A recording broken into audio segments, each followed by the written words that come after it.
Praise the lord. ప్రభునందు ప్రియులారా, ప్రభువైన యేసుక్రీస్తు వారి శ్రేష్ఠమైన నామమున శుభములు వందనాలు తెలియజేస్తున్నాను. ప్రియ దేవుని జనాంగమా, బైబిల్ లాంటి ప్రామాణికమైన గ్రంథం ఎక్కడుంది అనే అంశం మీద ఈరోజు స్క్రీన్ రికార్డింగ్తో వీడియో చేస్తున్నాను. కొత్తవారు సబ్స్క్రైబ్ చేయండి, ఇలాంటి వీడియోలు అనేక మీ దగ్గరికి వస్తాయి. లైక్ కొట్టండి, పాతవారు లైక్ కొట్టండి, అనేకులకి షేర్ చేయండి. ఇక బైబిల్ యొక్క విశిష్టత, బైబిల్ యొక్క ప్రామాణికత, బైబిల్ యొక్క పరిశుద్ధత ఎంత గొప్పదో లోకానికి తెలియజేసే సువార్థికులుగా మీరు ఈ వీడియోని అనేకులకి షేర్ చేయండి. దేవునికి ఆశీర్వాదములు పొందండి. రండి, బైబిల్ ప్రామాణికమైనది మరియు పరిశుద్ధ గ్రంథం గనుకనే బైబిల్ లాంటి ప్రామాణికమైన పరిశుద్ధ గ్రంథము ఎక్కడ ఉంది అని ప్రశ్నిస్తున్నాను. అవును ప్రియమేటి వలన బైబిల్ ప్రామాణికమైనది అనటానికి సుమారుగా 17 కారణాలు ఉన్నాయి. అందులో ఒక్కొక్కటిగా మనం తెలుసుకుందాం. రండి, మొదటి కారణం ఏమిటంటే బైబిల్ నిజమైన దేవుడిని, ఆయన దైవత్వమును, ఆయన నిత్యశక్తిని, ఆయన దైవిక ఆరోపణలను తెలుసుకొనుటకు ఉన్న ఏకైక గ్రంథము బైబిల్ మాత్రమే. ఇలా నిజమైన దేవుడిని, ఆయన దేవత్వమును, ఆయన నిత్యశక్తిని, ఆయన దైవిక ఆరోపణలను తెలియజేసే ఆ యొక్క బైబిల్ లాంటి, లేకపోతే బైబిల్ కాకుండా వేరే గ్రంథం ఏమైనా ఉన్నదా? చిన్న వివరణ. అర్షడ్ వర్గాలైన కామక్రోధ మదమత్సరాలు కలిగిన వాటికి బానిసలై మానభంగాలు, హత్యలు మరియు మోసములు చేయవారు ఎప్పుడూ దేవులు కాలేరు. సరే, రెండవ కారణం బైబిల్ మాత్రమే ప్రామాణికమైనది, పరిశుద్ధమైనది అనటానికి రెండవ కారణం బైబిల్ మాత్రమే మానవుని పరిపూర్ణతను, మానవ విలువలను, నైతిక ధర్మమును, నైతిక బాధ్యతలను, సమానీయతలను కలిగి ఉంది మరియు వాటిని లోకానికి చూపిస్తుంది. ఇలా చూపించే బైబిల్ గ్రంథము కాకుండా ఇంకా ఏ ఇతర గ్రంథమైనా ఉన్నదా అంటే లేదు. చిన్న వివరణ. కనీసపు మానవ నీతి కలిగి లేక, అనగా మానవ విలువలను, మానవ నైతిక ధర్మమును, నైతిక బాధ్యతలను, సమానీయతలను కనీస స్థాయిలోనైనా కలిగి లేని కథలను కలిగిన గ్రంథములు ఎక్కడ పరిశుద్ధ గ్రంథములుగా పేర్కొనబడతాయి, లేకపోతే ప్రామాణికంగా ఎలాగ పేర్కొనబడతాయి? అవి పేర్కొనబడవు. 3, బైబిల్ మాత్రమే పాపమును ఎత్తి చూపిస్తూ ఏమిటేమిటి పాపములో, ఏమిటేమిటి అపరాధములో, ఏమిటేమిటి దోషములో విభజించి చూపిస్తుంది మరియు వాటి నిర్మూలనకు, నివారణకు, అనగా వాటిని మాన్పుటకు, ప్రాయశ్చిత్తం కొరకు యేసుక్రీస్తు యొక్క శిలువ మరణ పునరుద్ధానముల ద్వారా మార్గాన్ని చూపిస్తుంది. ఇలా మార్గాన్ని చూపించే ఆ పరిశుద్ధ గ్రంథము కాకుండా ఇంక ఏ ఇతర గ్రంథమైనా ఉన్నదా? లేదు. చిన్న వివరణ. ఇది పాపము, ఇది దోషము, ఇది నీతి మాలిన పని అని మానభంగాలు చేసిన దేవులను, మోసాలు చేసిన దేవులను హెచ్చరించలేని గ్రంథాలు ఎలా ప్రామాణికమైన గ్రంథాలు అవుతాయి? 4, దేవుని ఉనికి, దేవుని శక్తి, దేవుని వాక్కు, దేవుని ఆత్మ ప్రత్యక్షతలను కలిగినది బైబిల్. ఈ బైబిల్ గ్రంథము సర్వ సంపూర్ణత గల గ్రంథము గనుకనే ఏ మనుషుడు పొల్లు కానీ, కామా కానీ, సున్నా కానీ కలుపురాదు, తీయరాదని బైబిల్ ఒక్కినొక్క నుంచి చెప్పుచున్నది. ఇలా తీయటానికి, కలపటానికి వీలు లేని బైబిల్ గ్రంథము లాంటి గ్రంథము కాకుండా, బైబిల్ గ్రంథము కాకుండా ఇంకా ఏ ఇతర గ్రంథమైనా ఉన్నదా అంటే లేదు. దీనికి చిన్న వివరణ. ఆ వేరే గ్రంథాలు చదువుతుంటే అపవిత్రతకు మూలమై నైతిక హీనతలను, అనగా నీతి మాలిన పనులు, దేవులు అనబడిన వారి నీతి మాలిన బ్రతుకులను చూడాల్సి వస్తున్న గ్రంథాలు ఎలా మానవ మార్గదర్శకాలు అవుతాయి?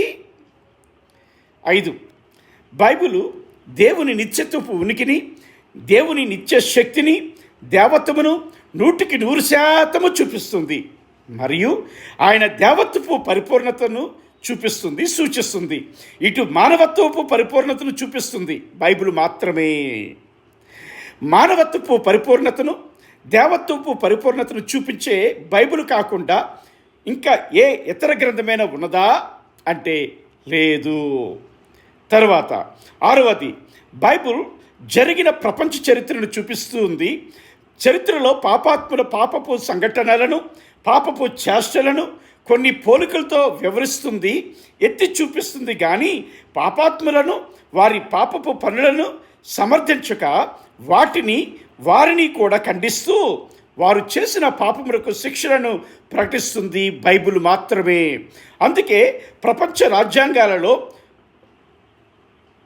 రాజ్యాంగాల సృష్టిలో ప్రాముఖ్య పాత్ర బైబిల్ పాత్ర. ఇలాంటి పాత్రను పోషించే బైబిల్ కాకుండా ఇంక ఏ ఇతర గ్రంథమైనా ఉన్నదా అంటే లేదు. ఇందులో చిన్న మెలకువ ఏంటి అంటే, చరిత్ర చదివినప్పుడు పాపాత్ములు వారి సంఘటనల్ని కొన్ని బైబిల్లో దేవుడు రాయించాడు. పోలికలతో కూడిన సంఘటనల్ని, పాపపు సంఘటనల్ని రాయించాడు. అవి చూసి బైబిల్ బూతు పుస్తకం అంటున్నారే, మరి ఇక్కడ దేవుడు చరించినట్లు లేదు. కానీ మనుషులు చరిత్రలో ఉండేటువంటి మనుషులు జరిగించినవి ఆ పాపపు సంఘటనలు, పాపపు పనులు గనుక అవి మనుషులకే ఆపాదించబడతాయి తప్ప దేవుడు చేసినట్లు కాదు అని గుర్తించండి. కొన్ని పోలికలతో యెహెజ్కేలు గ్రంథములో కొన్ని పోలికలతో దేవుడు ఒక శాపగ్రస్తమైన వారిని పోలికలతో ఎత్తి చూపిస్తూ మాట్లాడుతున్నప్పుడు దానిని పట్టుకుంటున్నారు. కానీ మీ గ్రంథాలలో ఎక్కువ శాతము ఉండేటువంటి భూతులు చదివితే మగవాళ్ళు కూడా అక్కడ నిలబడలేరు అనేది జ్ఞాపకం చేసుకోండి. సరే, చిన్న వివరణ. వేరే గ్రంథాలైతే ఆయా రాజ్యాంగముల దారికి చేరలేనంతవిగా ఉంటాయి. ఆయా దేశాల యొక్క రాజ్యాంగముల దారికి చేరలేనంతవిగా ఉంటాయి. రాజ్యాంగం శిక్షలకు పాత్రమైనవిగా కూడా ఉంటాయి. మరి ఇటువంటి రాజ్యాంగం శిక్షలకు పాత్రమైన గ్రంథాలు ఎలా ప్రామాణిక గ్రంథాలుగా ఉంటాయి? ఉండవు. సరే, 7 బైబిలు మానవజాతి ఆరంభాన్ని, మానవజాతి కొనసాగింపును చూపిస్తూ మానవజాతి పుట్టుక ధర్మాన్ని, మరణ ధర్మాన్ని చూపిస్తూ మానవ నైతిక విలువలను, నైతిక ధర్మములను, నైతిక బాధ్యతలను గుర్తింపచేసి వాటిని అనుసరించేవారుగా మలుస్తుంది బైబిలు. కాబట్టి ఇలా మానవుణ్ణి మలిచే బైబిల్ కాకుండా ఇంకా ఏ ఇతర గ్రంథమైనా ఉన్నదా? చిన్న వివరణ. వేరే గ్రంథాలు చదివితే వారి మానవ పుట్టుక నైతిక ధర్మంగా ఉండదు.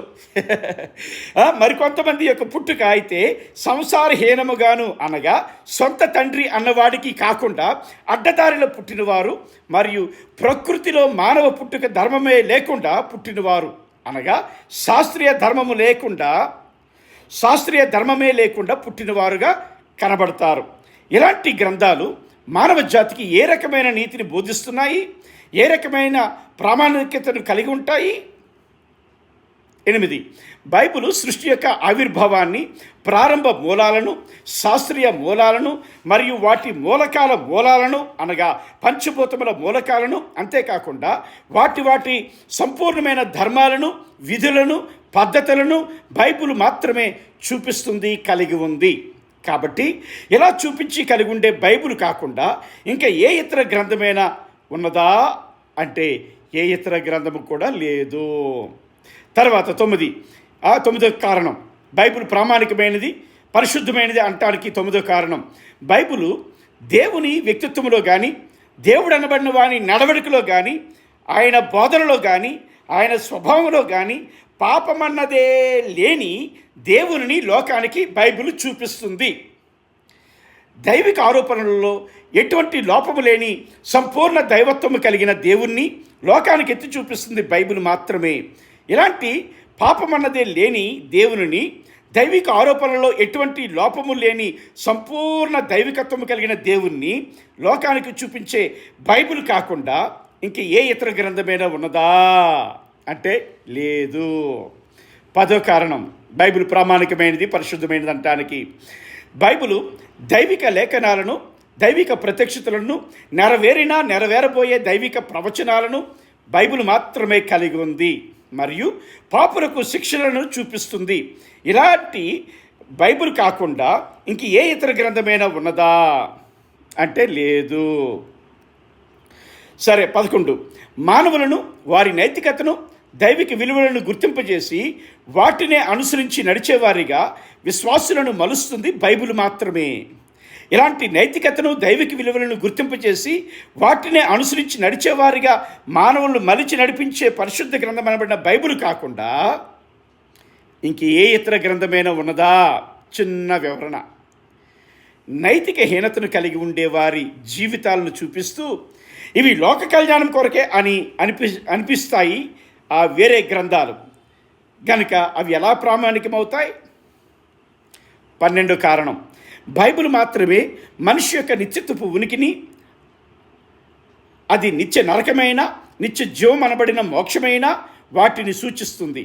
మరియు విశ్వాసులకు నిత్య జీవము కొరకైన పరలోకం ఉంటుందని, విశ్వాసులు కానివారైన పాపులకు నిత్య నాశనమైన నరకం ఉంటుందని నిర్ధారించే పరిశుద్ధ గ్రంథము బైబిల్ మాత్రమే నిర్ధారించేది. ఇలా మోక్షాన్ని, నరకాన్ని నిర్ధారించి చూపించే ఆ యొక్క బైబిల్ కాకుండా ఇంకా ఏ ఇతర గ్రంథమైనా ఉన్నదా అంటే లేదు, బైబిల్ కాకుండా. 13, బైబిలు సామ్రాజ్యవాదపు ప్రారంభములను, వాటి చరిత్రలను చూపిస్తుంది. కానీ సామ్రాజ్యవాదమును కానీ, స్త్రీ పురుష వివక్ష కానీ, సంపన్న వర్గాల ఆధిపత్యమును కానీ, మరియు రాజ్యాహంకారమును కానీ, జాతి కుల వివక్షను కానీ ఒప్పుకొనని లేక సమర్థించని ఏకైక గ్రంథము బైబిల్ మాత్రమే. ఇలాంటి పరిశుద్ధ గ్రంథము అనబడిన బైబిల్ కాకుండా ఇంకా ఏ ఇతర గ్రంథమైనా ఉన్నదా? 14, బైబిల్ ప్రామాణికమైంది, పరిశుద్ధమైంది అనటానికి 14వ కారణం, బైబిల్ మొట్టమొదటి మనుష్య ఆరాధనను, ఖగోళ ఆరాధనలను, దేవతాశక్తి పూజలను కలిగి ఉండే చరిత్రలను చూపిస్తుంది. కానీ వాటిని ఒప్పుకోదు, సమర్థించదు. మరియు వాటిని ప్రోత్సహించని ఏకైక గ్రంథము బైబిల్ మాత్రమే. పరిశుద్ధ గ్రంథము కాకుండా అనగా బైబిల్ కాకుండా ఇంకే ఇతర గ్రంథమైనా ఇలాగున్నదా? లేదు. 15, బైబిల్ మాత్రమే పాపం యొక్క ఆవిర్భావమును అంటే పుట్టుకను, పాపం యొక్క నియమమును, పాపం యొక్క శక్తిని, పాపం యొక్క సన్నిధిని చూపిస్తుంది. మరియు తిరుగుబాటును మానుపుటకు, పాపము నివారణ చేయుటకు కావలసిన రక్షణ ప్రణాళికను, పాపపు ప్రాయశ్చిత్తం కొరకైన సంపూర్ణ బలియాగమును యేసుక్రీస్తులో చూపిస్తుంది. పరిశుద్ధమైన గ్రంథము అనబడిన బైబిల్ మాత్రమే. పరిశుద్ధ గ్రంథం అనబడిన బైబిల్ కాకుండా, ఎలా చూపించే బైబిల్ కాకుండా ఇంకే ఇతర గ్రంథమైనా ఉన్నదా? 16, బైబిల్ మాత్రమే శాస్త్రీయతకు మూలమై శాస్త్రీయ ప్రమాణములను మరియు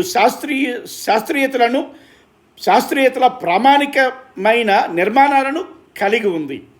అశాస్త్రీయ గ్రంథాలకు అతీతమైనది బైబిల్ గ్రంథము మాత్రమే. పరిశుద్ధ గ్రంథం అనబడిన బైబిల్ కాకుండా, ఇలాంటి బైబిల్ కాకుండా ఇంకా ఏ ఇతర గ్రంథమైనా ఉన్నదా అంటే లేదు. తర్వాత 17, నైతిక ప్రమాణాలను, ఆధ్యాత్మిక ప్రమాణాలను కలిగి నడవమని బైబిల్ హెచ్చరిస్తుంది. ఇలా నడిచేవారికి నిత్యజీవమునకు మార్గమును యేసుక్రీస్తు మరణ పునరుద్ధానాల ద్వారా చూపిస్తుంది బైబిల్ మాత్రమే. ఇలాంటి బైబిల్ కాకుండా ఇంకే ఇతర గ్రంథమైనా ఉన్నదా? 18, ఇది మాత్రం ఖచ్చితంగా చూడండి. దేవుని చూచిన వారు, దేవుని అనుభవపూర్వకముగా గుర్తెరిగిన వారు, దేవుని ఆత్మాభిషేకము కలిగిన వారు, దేవుని ఆత్మచేత ప్రేరేపింపబడి ఐ విట్నెస్గా ఆయా ప్రత్యక్షతలతో వేర్వేరు కాలాల్లోనున్న పరిశుద్ధ భక్తులచే వ్రాయబడిన 66 ప్రామాణిక పుస్తకాల సముదాయమే ఈ పరిశుద్ధ గ్రంథములో ఉండేటువంటి పుస్తకాలు. ఇక 66 పుస్తకాల సముదాయమునే బైబిల్ గ్రంథం అంటారు. ఇలా ఐ విట్నెస్గా వ్రాయబడిన గ్రంథాలు ఈ సృష్టిలో ఎక్కడైనా ఉన్నాయా? చూచిన వారు, అనుభవించిన వారు చేత రాయబడిన గ్రంథాలు ఎక్కడా లేవు. గనుకనే అవి దేవదూతలు చెప్పినవో, లేకపోతే కల్పించినవో, లేకపోతే ఎవరెవరో రాసినవో, మాటికి మారుస్తూ వస్తున్నవో అవి అలాంటివి కావు. గనుక బైబిల్ గ్రంథం అయితే ఐ విట్నెస్గా ఆయా ప్రత్యక్షతలతో వేరువేరు కాలాల్లో పరిశుద్ధ భక్తులచే రాయబడిన 66 పుస్తకాల సముదాయము బైబిల్. ఇలాగా నేరుగా ఐ విట్నెస్ కలిగి వ్రాయబడిన గ్రంథాలు ఇంకెక్కడా లేవు. గనుకనే ప్రియా దేవుని జనాంగమా, బైబిల్ మాత్రమే ప్రామాణికమైనది, బైబిల్ మాత్రమే పరిశుద్ధమైనది. కాబట్టి ఎవరైనా మతోన్మాదులు కానీ, లేకపోతే ఎవరైనా గర్వాఫీస్కి వెళ్ళిపోయినట్టు వారు కానీ బైబిల్ దూషిస్తే మీరు ఒప్పుకోవద్దు. వీటి ప్రకారంగా మాట్లాడండి. దేవుడు మిమ్మల్ని దీవిస్తాడు. అనేకులకి షేర్ చేయండి, సబ్స్క్రైబ్ చేయండి, లైక్ కొట్టండి. అనేకులకి ఇక సువార్త, బైబిల్ యొక్క పరిశుద్ధత, బైబిల్ యొక్క ప్రామాణికత అనేకులకి చేరినట్లుగా దయచేసి ఈ పరిచర్యలు మీరు సహకరించవలసిందిగా ప్రభు పేరట మనవి చేస్తూ మీ reverend doctor Raju Killada. Thank you.